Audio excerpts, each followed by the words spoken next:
قال النبي صلى الله عليه وسلم আল্লাহ রাসূল সাল্লাল্লাহু আলাইহি ওয়াসাল্লাম বলেছেন, লা তুযিল মারআতু যাওজাহা ফিদ দুনিয়া, যখনই কোন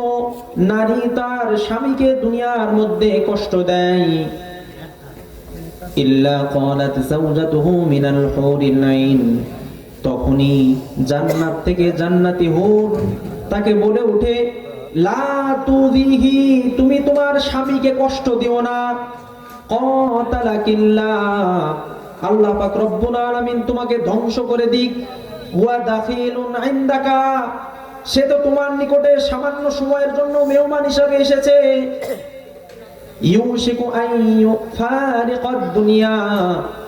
এই স্বামী তো অল্প দিনেই আল্লাহ পাক রব্বুল আলামিন আমাকে আমার নিকটে প্রবিষ্ট করে তাকে আমার স্বামী হিসাবে জান্নাতের মধ্যে সুন্দর আসন তাকে দান করে দিবেন। সুবহানাল্লাহ।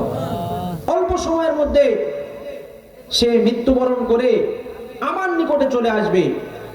তার এত দাম মর্যাদা আল্লাহ তাআলা তাকে দিয়েছেন, আর তুমি দুনিয়াতে আসার পরে তাকে ভক্তি করছো না, সম্মান দিচ্ছ না।